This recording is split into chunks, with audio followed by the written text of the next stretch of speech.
The best use of autopilot is on the highway, and it works extremely well. Increase the maximum speed while driving. Here's another thing, I seriously doubt it works. Oh, actually it does work, even if I get a little too close to the line. Hello and welcome to Tesla Guide. Today we're going to take a look at Tesla's driver assistance features, especially autopilot and adaptive cruise control. We'll focus on the difference between the two. Let's quickly check out the settings. So go to the little car icon and you'll find an autopilot tab. When you buy your car, or at least when you have it for the first time, it will be set to dynamic cruise control. You'll need to activate lane keeping assistance. So there's a whole bunch of information explaining that it's a beta version, that you need to be careful, and so on. We select yes. Next, there are other important menus, like activating autopilot with a single or double click. If you have an older Tesla Model 3, for example, or a Model Y, you'll have a stalk on the right that you can push down either once or twice. But since I have a new Tesla Model 3, I use the right scroll wheel.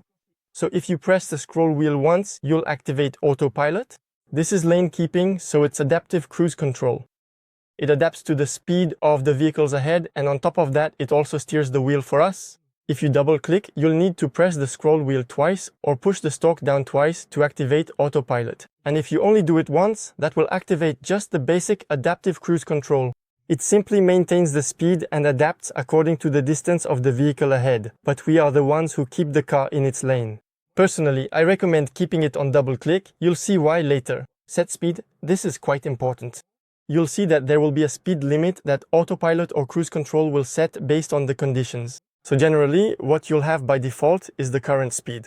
Let's say you're driving at 80 kilometers per hour. When you activate cruise control by pressing once or autopilot by pressing twice, it will set the speed limit to the speed you were going. So if you were going 80 kilometers per hour, it will be set to 80 kilometers per hour. You can set a speed limit according to the speed limits that the car scans around it. For example, if you're in a 50 zone or an 80 zone, the car will notice that it's a 50 or 80 zone and you'll see a small sign appear on that side of the screen. You can set it so that when you activate the cruise control or autopilot, there is actually a maximum speed according to the speed limit. But after that, you can have a tolerance. You can go above the speed limit detected by the car by a certain number of kilometers or by a certain percentage. You have absolute if I set, for example, plus 4 kilometers per hour as soon as the car detects that, for instance, we're in a zone limited to 50 kilometers per hour. When you activate the adaptive cruise control or autopilot, the maximum speed will be 50 plus 4 kilometers per hour, so 54 kilometers per hour.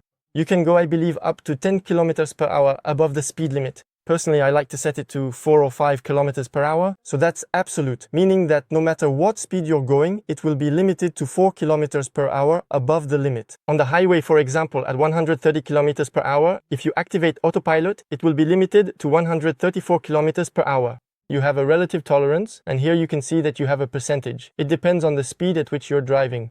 If I set a tolerance of 2%, if the limit is 50, it will go up to a maximum of 51 kilometers per hour. If the limit is 120 kilometers per hour, it will go up to a maximum of 124 kilometers per hour. The faster you go, the more it will allow you to exceed the speed limit. Personally, I keep an absolute tolerance of 4 kilometers per hour above the limit. That's not a problem. Next, there are other settings, but they don't directly concern the autopilot and the adaptive cruise control. Now we're going to get on the road to see this in practice. Let's go.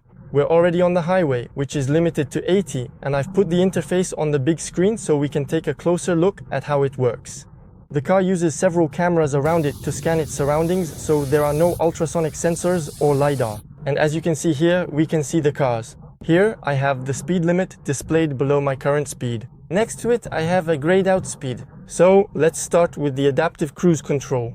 The adaptive cruise control, like on many cars, allows us to maintain a constant speed, but also adapts to the speed of the cars in front of us. So as you can see here, I'm driving completely manually, meaning I'm controlling the acceleration and braking with the pedals, and I'm the one holding the steering wheel and keeping the car on course.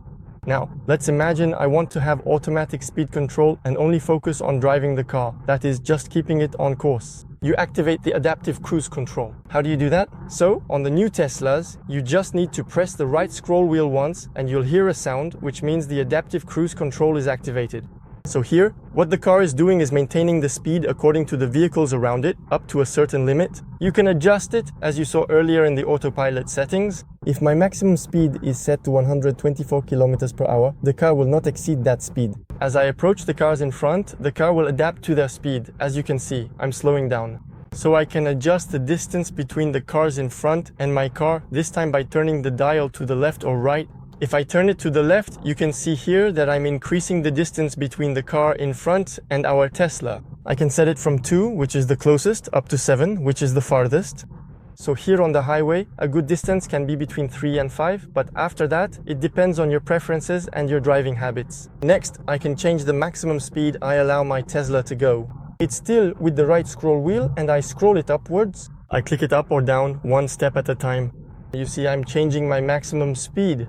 Now, if I scroll down, I'm lowering it. Just so you know, right now I'm changing it kilometer by kilometer, but you can adjust it in increments of 5 kilometers per hour, and for that you just need to quickly spin the scroll wheel downwards. You see here, I'm decreasing it in increments of 5 kilometers per hour. If you quickly scroll upwards, then I'm increasing it in increments of 5 kilometers per hour. This is the adaptive cruise control. And as you can see here, if I don't keep my hands on the wheel, the car veers off, so I have to maintain control of the steering. So in this car, I have the basic autopilot. For me, honestly, that already does almost 100% of the work. With the basic autopilot, as you can see, we're already in adaptive cruise control mode. I'm accelerating because the traffic is speeding up as well, if I don't do anything, meaning I don't touch the pedals. So I can also let the car maintain the steering. That's the autopilot. To do this, I have to press the right scroll wheel twice. Now I'm pressing it twice.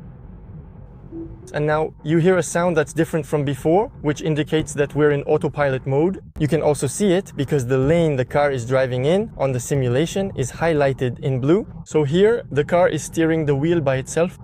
Be careful, you need to keep your hands on the wheel, and from time to time the car will remind you to gently jiggle the wheel just to show that you are present and paying attention. Here, for example, I let go of the wheel and you'll see that after a few seconds, the car will remind me to touch the wheel. You see here, turn the wheel very slightly, then it will start flashing blue. So here, I just have to gently shake the wheel until the signal disappears. And this will help you avoid having this message pop up frequently. Be careful, if you don't take back the wheel, the car will automatically disengage the autopilot. If this happens to you several times, the autopilot will no longer be available for the rest of the trip. That means you'll have to stop, put the car in park, and then when you start again, the autopilot will be available once more. It's a kind of penalty. I can absolutely let the car drive itself. It's very well centered in the lane. Lane keeping, so the autopilot obviously includes adaptive cruise control. So in addition to keeping the lane, I'm also maintaining the distance from the car in front. The settings are the same, meaning that if I click to the right, I get closer to the car ahead. If I click to the left, I move farther away from it. And as always, rolling the wheel up increases the speed and rolling it down decreases it. In my car, at least in my Tesla Model 3 Highland and the more recent models, there's a camera inside the cabin above the central rear view mirror. If I look at the screen, here, I'll show you. I'm touching the screen settings and not paying attention to the road. You see it says, pay attention to the road. So now I have to shake the steering wheel again and show the car that I'm actually paying attention. So this camera monitors the direction of your gaze. If it notices that your eyes are off the road for too long, there will be a red alert this time telling you to pay attention. The autopilot works very well. I've never had any issues. So I've driven more than 7,000 kilometers with this car. I've used it a lot on highways, on long trips, but also on fast roads that aren't necessarily highways, and it really worked very well. When the autopilot is engaged, not only do you see blue lines on the lane, but you also have a small steering wheel highlighted in blue above the current speed, indicating that you are indeed in autopilot mode. There are several ways to deactivate the autopilot. The simplest way is to force the steering wheel in one direction, and as you can see, there was a sound, the autopilot deactivated, and now I'm in adaptive cruise control. You can see that my speed is still displayed here and it's not grayed out, and I'm not pressing the pedals, but I do have to keep my hands on the wheel. Another way to deactivate it on newer Teslas is to press the scroll wheel once. Here, I'm pressing it, but be careful. If I press the scroll wheel once, it completely deactivates all the driving assists. I'll immediately be back in manual driving mode. One last way to deactivate autopilot is to press the brake. So if I press the brake once again, it completely deactivates all the driving assists. As you saw at the beginning of the video, you can activate autopilot with a single click, but personally, I find that less convenient. I prefer having the option where pressing once gives me adaptive cruise control without necessarily enabling autopilot, especially outside the highway. For example, in heavy traffic, I want to have cruise control without necessarily having autopilot. And then if I press twice, that's when I get autopilot. What happens if I want to overtake? So I have the basic autopilot. If I use the turn signal, the car won't automatically change lanes. If I use the turn signal, I can force the steering wheel a little, but that will deactivate the autopilot. Here, I'll show you. I use the turn signal and I can deactivate the autopilot. Actually, I end up with adaptive cruise control, but I don't automatically get the autopilot back. I have to reactivate it by pressing the scroll wheel twice. And it's the same thing if I want to move back to the right lane. So here, I turn on my signal, I push the steering wheel slightly, it deactivates the autopilot, but I stay in adaptive cruise control. So it's pretty convenient because I just have to hold the steering wheel. If you have the basic autopilot, there's no automatic lane change, but I find that it's more than enough for most situations. If you buy the enhanced autopilot option plus automatic parking, you'll also get autopilot with automatic lane change, meaning you activate the turn signal, and if the car detects there's enough space to overtake, it will change lanes by itself. That's still 3,800 euros. So you can also see here that the speed is limited to 120, but the maximum speed is automatically set by the autopilot to 4 kilometers above the limit. That's what you saw in the settings, that's what can be changed. I also wanted to quickly mention what could prevent the autopilot from working properly.